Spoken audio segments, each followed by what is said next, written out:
going on, guys, and welcome back to another Buzzfeed test. The only show on YouTube where the Ferris Bueller, Freddy from My Carly love child with the McDonald's M as a hairline and is a wannabe Shawn Mendes that messes up almost every recipe he touches, tries to review Buzzfeed tests. For those of you who have been begging me to do the Roast Yourself Challenge, that's all you're getting. But anyway, guys, we've had a roller coaster of the last few weeks, dipping up and down between great and decent and pretty bad recipes, but this one is almost exactly like one I've done a few weeks ago that turned out amazing. This week I'm going to be trying the mini S'mores Eclairs, which is almost exactly the same as the Oreo cream puffs I did. And even though it is a little bit similar to those, there is a bunch of variation in the type of dough and the shape of the pastry and all that stuff, so it'll be different, trust me. Thank you to all these people who have been suggesting it recently, and let's get right into it.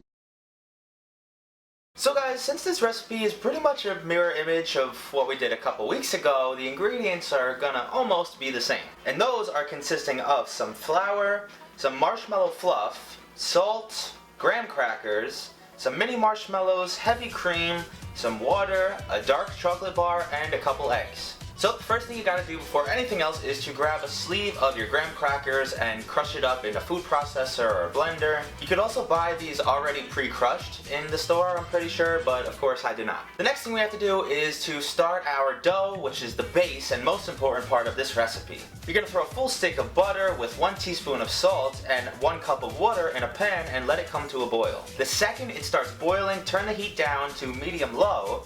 Add 3/4 of a cup of flour and a 1/2 cup of your crushed graham crackers. Don't be alarmed if you have a ton of crushed graham crackers left over, you are going to need them later. But once I got that nice and thoroughly mixed up, I took it off the heat and then let it cool down for about 5 minutes. Once your mixture is completely cooled, you're gonna throw in 4 eggs, but one at a time, and then mix that up, and then another one. So far, it's almost exactly like the Oreo recipe. And just keep mixing that up until you get to this nice, smooth, doughy texture.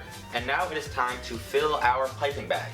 So fill that up to the top, make sure you have a nice large circular tip on the bottom, and we are ready to start piping these. I grabbed myself a nice big cookie sheet, threw down a layer of parchment paper, and then started piping each one of these little slugs out. They kind of also look like little, fingers. Sorry for that image if you're picturing it in your head right now. Once you got them all piped out, you're going to grab yourself another egg, whisk that up, and then coat the top of each and every one of them. Try not to be too heavy with the brushing of the egg because there's already so much egg in there and it'll just overpower the whole thing. Just enough to enable it to get golden brown in the oven. So now we're going to throw that whole tray into a 425-degree oven for 10 minutes, at which point you're going to turn down your oven to 350 without opening the door, and then leave them for another 15 minutes to finish up. And while those are cooking up, I grabbed myself another piping bag and filled that up with just straight up marshmallow fluff. After the full 25 minutes, I took them out and bang! Nice and crispy and golden brown looking.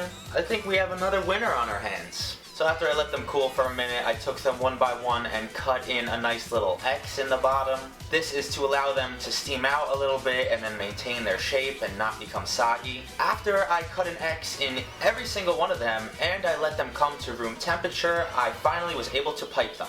So slowly and surely I gave each and every one of those a nice dose of the marshmallow, trying not to be super messy, but it's hard, trust me. Then I had to whip up some chocolate ganache with that dark chocolate bar and some hot heavy cream, which came out looking pretty good, and we could finally finish these guys off. I started off by copying the video and giving the top a nice coating in the chocolate, then a sprinkle of the graham cracker and some mini marshmallows. But after that, I kind of switched it up. I did half of it with chocolate and no marshmallows. I did some with only the graham cracker crumbs. And once I got all 30 or so of these coated up nice, I thought they looked pretty good.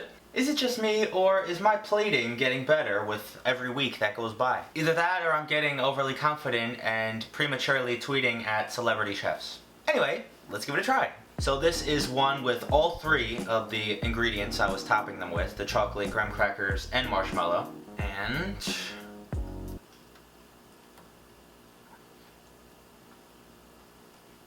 these are winners. Chocolate ganache, spot on.